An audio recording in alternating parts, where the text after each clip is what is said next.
Shalom amigo, ¿qué tal? Bienvenido una vez más al Camino de Dios. Les habla el maravilloso el director Les Jaim. Para mí es un gusto estar con ustedes nuevamente aquí en PAB 550. Saludamos a toda la audiencia que nos escucha todos los domingos en nuestro programa de media hora, que comienza a las 7:30 de la mañana y termina a las 8 de la mañana. Le damos gracias al Dios de Abraham, Isaac y Jacob por este espacio que nos concede y a la familia de PAB por su nobleza. Hoy nos encontramos en el día 24 del mes de abril del año 2022, que equivale al día 23 del mes de Nisan, de acuerdo al calendario de Gilel II. Y de acuerdo al calendario de Gilel II, ya se ha completado una semana del conteo del Omer y se ha terminado los 7 días de panes sin levadura. En el día de ayer estuvimos estudiando la sección de la Torá titulada Aharei Mot. Aharei Mot se encuentra en el libro de Levíticos, capítulo 16, versículo 1, y termina en el 18:30. Esta sección se titula Aharei Mot y se traduce como después de la muerte. Y es porque las instrucciones que se van a estar leyendo en esta sección del libro Levítico, las instrucciones que Dios le va a dar a Moisés, las leyes que Dios le va a dar a Moisés, a partir de esta porción, se construyen como consecuencia directa de la muerte de los hijos de Aarón por haber desobedecido el espacio sagrado en un momento de furor espiritual, podemos decirlo así. Esta lectura viene acompañada de la sesión de los profetas, que este año es la lectura de Amós 9, 7 al 15. Y en los escritos nazarenos leemos Hebreos 9, 11 al 28. En esta lectura de Aharimot encontramos que el Eterno le va a dar a Moisés la responsabilidad de transmitirle a Aarón la observancia del día más solemne en el calendario del pueblo de Israel en su compromiso con Dios en el pacto del Sinaí, y es el día de Yom Kippur. Saludo a Luis Rivera, que me está escuchando desde los Estados Unidos. Un abrazo para ti, mi amigo. Espero que te encuentres bien. En la sección de Aharimot encontramos el precepto de la observancia de Yom Kippur. Yom Kippur, conocido como el día de expiación, donde tradicionalmente hemos comprendido que este día gira alrededor del perdón por los pecados.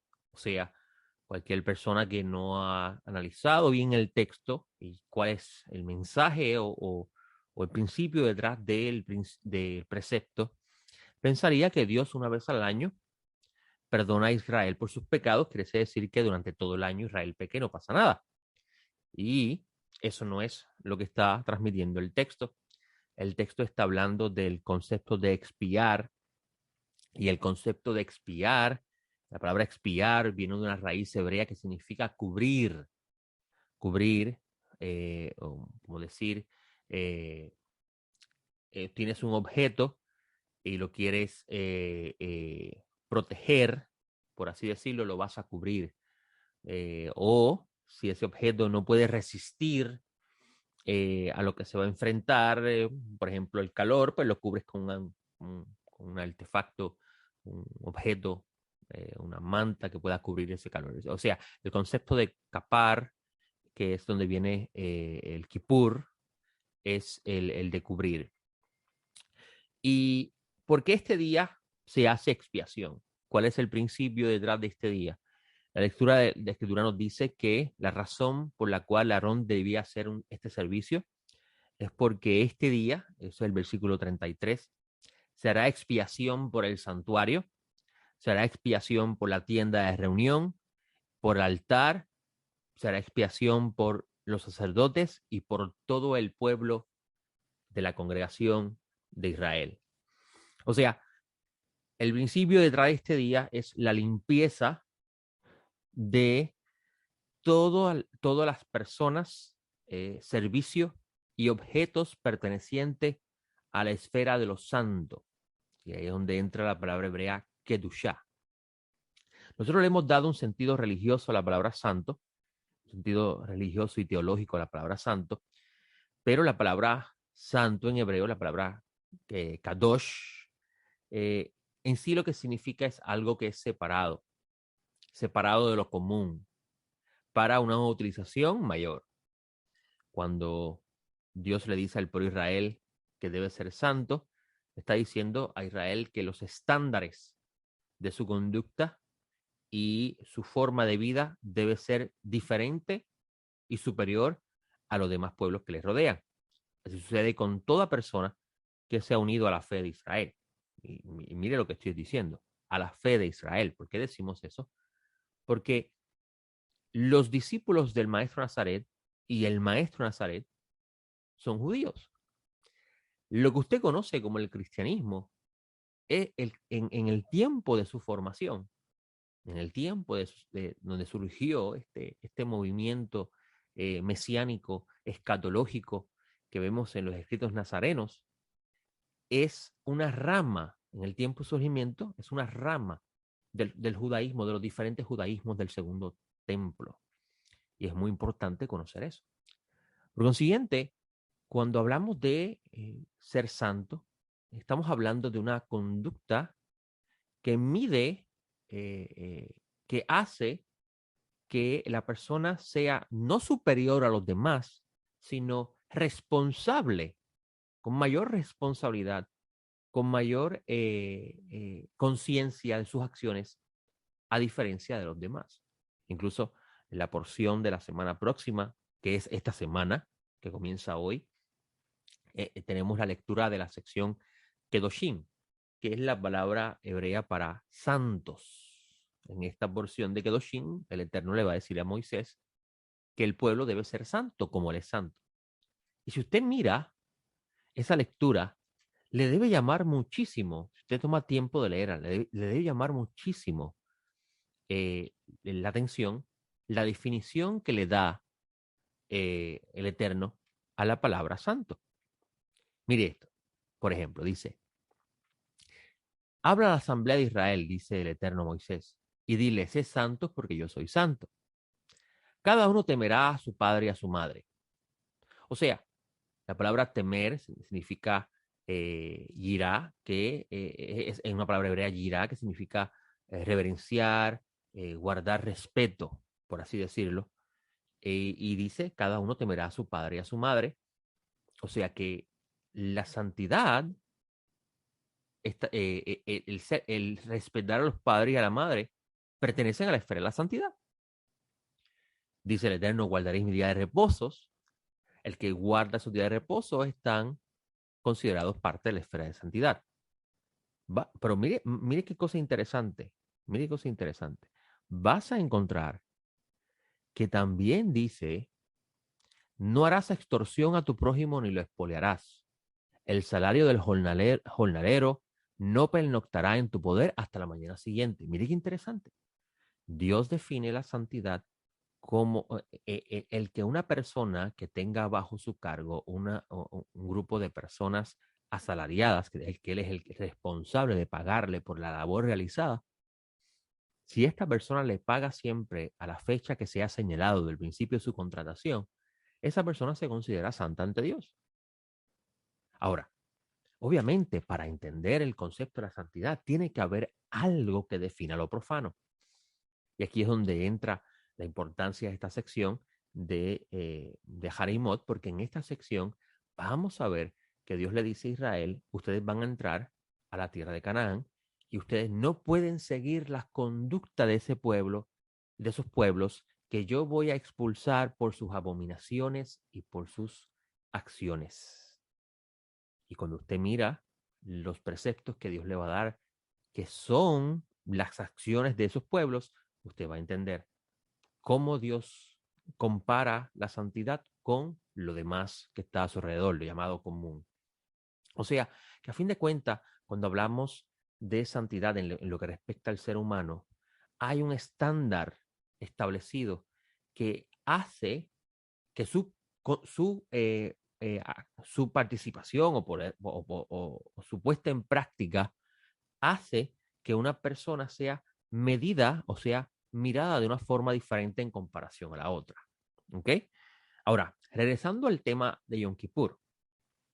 Si todos estos elementos que le hemos hablado, o sea, el santuario se refiere a todo el espacio que se comienza a llamar espacio sagrado, el patio de la tienda de reunión, el lugar, la tienda de reunión en sí, los artefactos de la tienda de reunión. Si se hace expiación por el santuario, se hace expiación por la tienda de reunión, por el altar, por el sacerdote y por la congregación, y entendemos que todos ellos pertenecen a la esfera de la santidad, entonces debemos preguntarnos cuál es el propósito de Yom Kippur. Ayer estábamos hablando que en sí el día de expiación no es el día donde Dios perdona a Israel por sus pecados. Usted va a encontrar en las lecturas anteriores del libro de Levíticos que Dios va a señalar un método para expiar las transgresiones de la persona que comete la transgresión, pero la persona primero debía confesar su pecado antes de ofrecer la víctima para ese proceso de expiación. Y obviamente el sistema es un sistema antiguo y si nosotros no entendemos que la escritura trasciende los tiempos, pues obviamente vamos a pensar que lo que Dios desea es que nosotros volvamos a un sistema de sacrificio de animales para conseguir expiación por nuestras faltas. Y otra persona podría decir, no, no es necesario porque ya Jesús pagó por nosotros y por consiguiente eso no es necesario. Y obviamente eso son afirmaciones correctas, pero tenemos que entender como personas maduras que somos, deberíamos ser, cuál es la idea detrás de todo esto. A lo largo de los años, y le doy gracias al bendito por eso, he aprendido a través del estudio de la escritura y también con la asistencia de todos estos hombres del pueblo de Israel que por largos años han dedicado su vida al estudio de las escrituras y han dejado para futuras generaciones la comprensión que estos han tenido de los textos. He podido entender que la escritura está hablando en un idioma humano con un pensamiento antiguo, pero su idea general trasciende los tiempos. Amigo, cuando usted mira el concepto del expiar, usted va a ver que la idea detrás de expiar no es que Dios desea que un animal sea el sustituto de usted. Incluso cuando entiendes el concepto de expiar, te vas a dar cuenta que eso no es la idea. Expiar en hebreo significa cubrir. ¿Cubrir de qué? Cubrir al deficiente para no morir en el momento que la presencia está presente.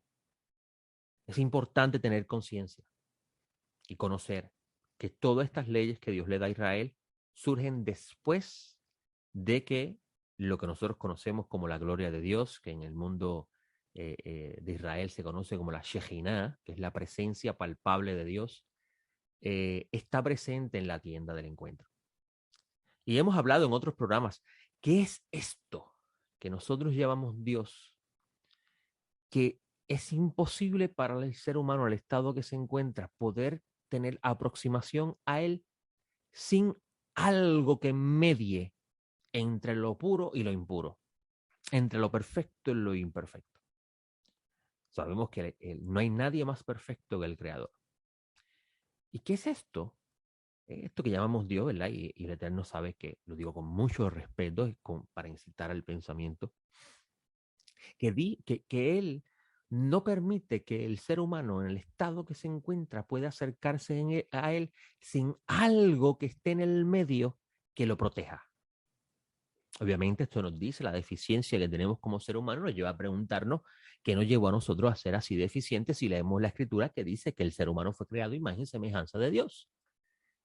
Y que el humano en un momento de su creación gozaba de un estado, como dice Ezequiel, en el famoso texto del rey de Tiro, que se ha interpretado como a referirse a Satán, de ninguna forma. Si usted lee ese texto desde la perspectiva del pueblo de Israel, que son los custodios de los textos, usted va a encontrar que todos los comentaristas desde tiempos antiguos se refieren a ese texto como el ser humano en su estado primordial y el Ezequiel dentro de la situación de su tiempo, refiriéndose al rey de Tiro, utiliza una idea mística antigua del pueblo y es el estado primordial del humano. Cuando le dice, en el huerto de Dios estabas, perfecto era en todos tus caminos, hasta que en ti fue hallado maldad.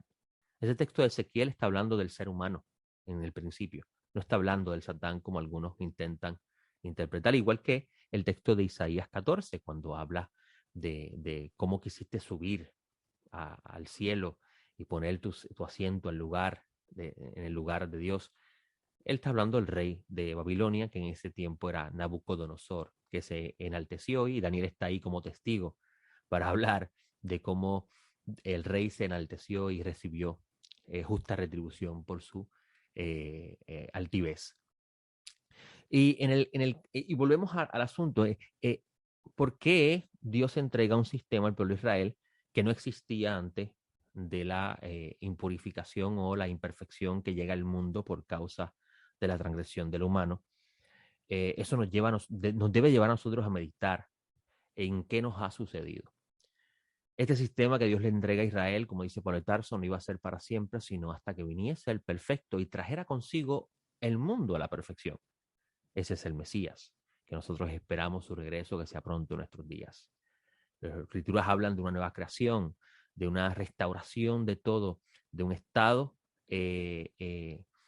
restaurativo de las cosas para con ello, como dice, lo enseñan los discípulos nazarenos, del Nazareno en los textos, con ello traer consigo nuevamente la morada de Dios en medio nuestro. Y eso usted lo va a leer en el libro de Revelaciones. Y vas a ver en el libro de Revelaciones que con esa nueva creación, todos los elementos de impureza desaparecen. Todos los elementos relacionados a la imperfección no existirán más. Y esto nos lleva nuevamente a preguntarnos entonces cuál es el propósito de Yom Kippur. Y yo lo decía a los estudiantes ayer en la mañana, a los hermanos en la fe, en la mañana le decía, ¿qué pecado cometió el santuario para que, si expiar significa perdón, qué pecado cometió el santuario para recibir perdón?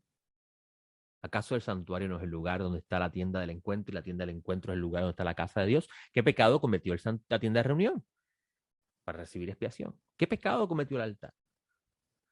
Usted podría entender si el sacerdote pecó, la congregación de los hijos de Israel, pero ¿qué pecado cometieron el santuario o la tienda de reunión para recibir expiación? Y esto nos lleva a pensar, a entender de que el concepto de expiar es mucho más allá de pensar que simplemente es perdón. La expiación es la limpieza de las consecuencias de las acciones malvadas de los seres humanos. La Escritura define qué es pecado. Y el pecado es transgresión.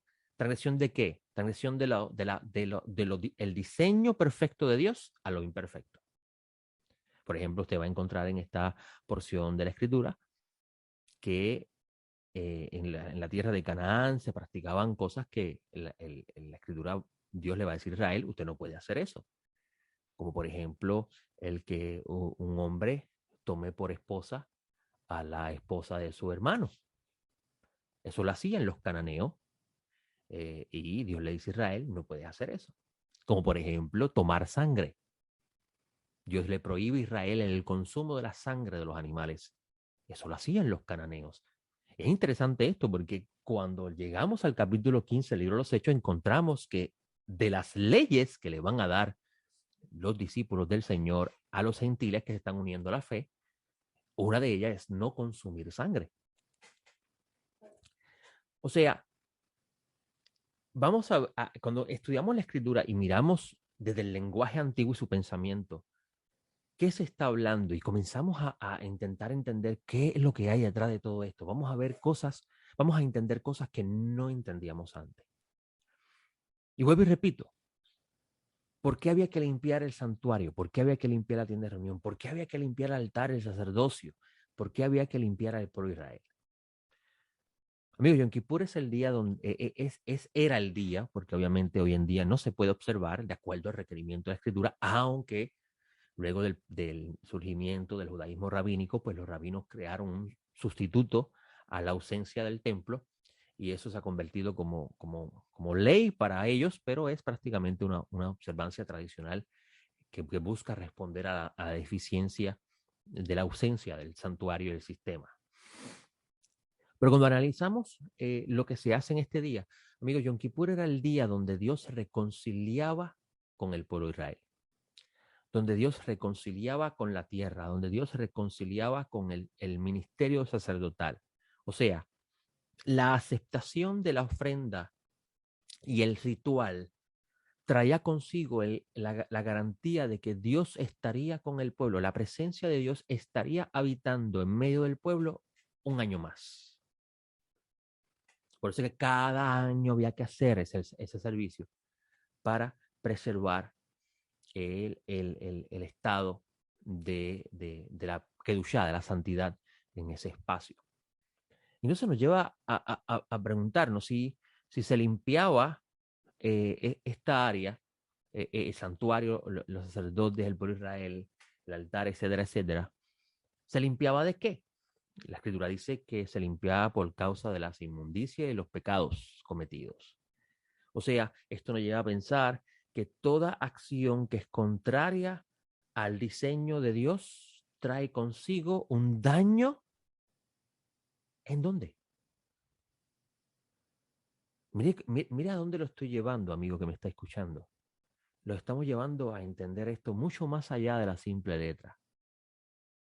Cada acción del ser humano, y aquí voy a traer unas palabras bien interesantes de los rabinos. Los rabinos dicen, cada acción malvada del humano trae consigo la creación de un demonio.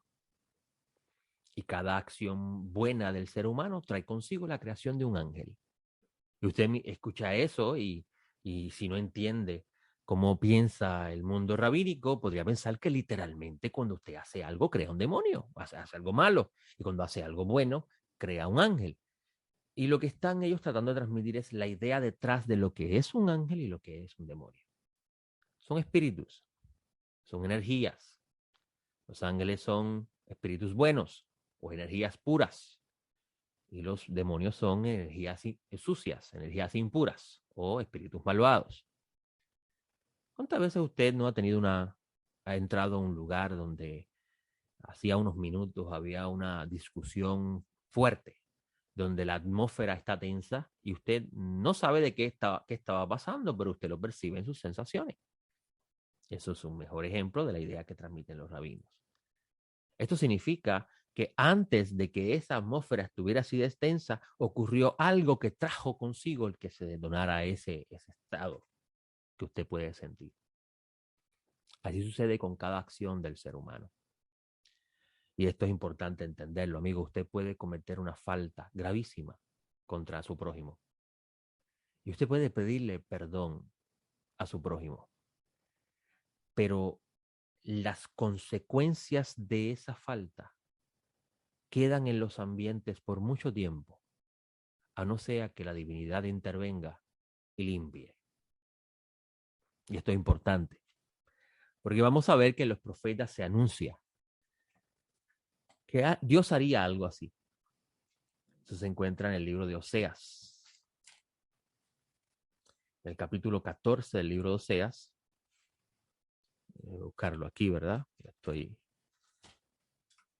eh, buscando el texto para poder hacer una lectura de acuerdo como dice el texto.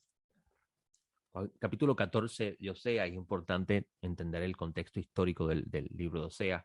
El rollo de Oseas fue escrito en el periodo del tiempo donde Dios decreta que el reino del norte, conocido como el reino de Efraín, después de la muerte de Salomón, por las acciones que hizo Salomón en los últimos tiempos de su vida, Dios había decretado por medio de un profeta que dividiría a Israel en dos reinos, el reino del norte y el reino del sur. Y al hijo de Salomón, Roboam, le entregó el reino del sur, donde estaba Judá, Benjamín y Leví, y al reino del norte se lo entregó a un soldado o un asistente de la milicia de Salomón llamado Jeroboam.